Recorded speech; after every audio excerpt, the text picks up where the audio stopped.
There's this moment that's been rattling around my brain lately. The moment that the stone rolled away. This sacred pause between worlds before anyone knew what had happened, before the women had arrived with their spices and oils. Just the first heartbeat when death's grip loses control and simply fails. I've been thinking about that moment a lot lately. Not the celebration that followed after, not even the discovery of the empty tomb, but that precious instant when the impossible became reality and death died. Because that's the moment our reality was fundamentally transformed. You know, we talk a lot about freedom in church and in our faith circles. Sometimes it becomes this spiritual buzzword that just loses its punch altogether. But on that resurrection morning, freedom, it wasn't a concept or a sermon point. It was simply a person walking out of a tomb. The Romans, they understood power. They had perfected the art of execution. They knew exactly how to make death final,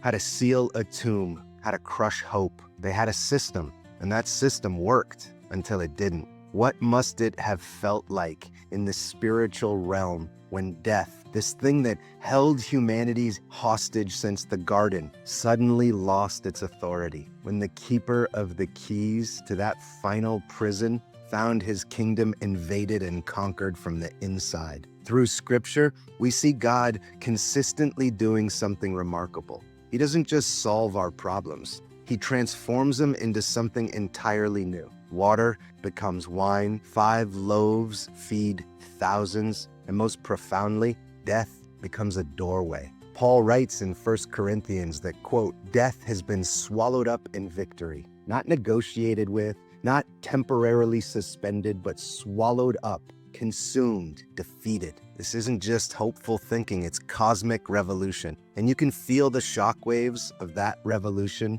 and how early Christians lived their lives. These weren't people tiptoeing through life, carefully managing their spiritual portfolios, hoping that they'd done enough. These were people who had been freed from humanity's oldest and deepest fear, so they lived differently. They faced lions with songs on their lips. They forgave their executioners. They served the sick during massive plagues when everybody else fled. And not because they were exceptionally brave, but because they understood something fundamental about reality that their neighbors didn't. Death had lost. The resurrection isn't just a happy ending to the gospel story. It's the beginning of a new kind of existence. In Romans 6, Paul says that we've been united with Christ in his resurrection. This isn't metaphorical language. This is practical reality. So what exactly does resurrection freedom look like in our lives today? It looks like forgiveness that doesn't make sense to the world because you're just no longer bound by the need for vengeance or validation. It looks like generosity that seems foolish to those still clinging tightly to what they have because we know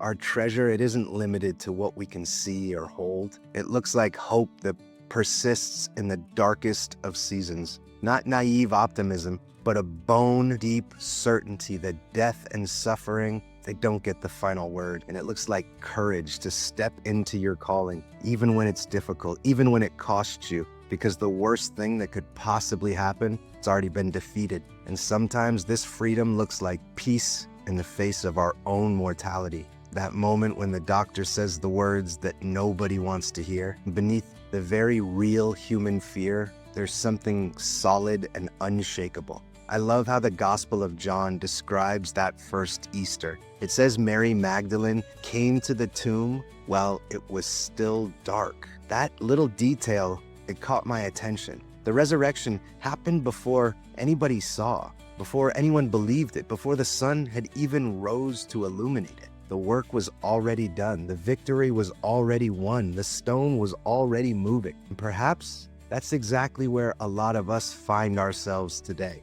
In that space where it's still dark, where we're still carrying our spices and hoping to anoint what we believe is dead. We come with our grief, our disappointments, our shattered hopes. We come expecting to find death, but the invitation of Easter is to lift our eyes and see that that stone is already rolled away. To discover what we thought was an ending was actually the beginning. To step out of the shadow of death's fear and into resurrection freedom. because on that morning 2,000 years ago, death died. And that's the good news that really does change everything. Hey, my friend, my name's Adam with Faith Labs. I want to thank you for spending a couple minutes here with me. We do daily devotionals and prayers for busy Christians. So while we don't have an editing budget, I do have this. I'd love for you to subscribe to the channel, follow the page. And if you would be so kind to like the video, comment, and share it, it really does mean the world to me. I want to thank you again for being here. Happy Easter. Onward, my friend, and God bless you.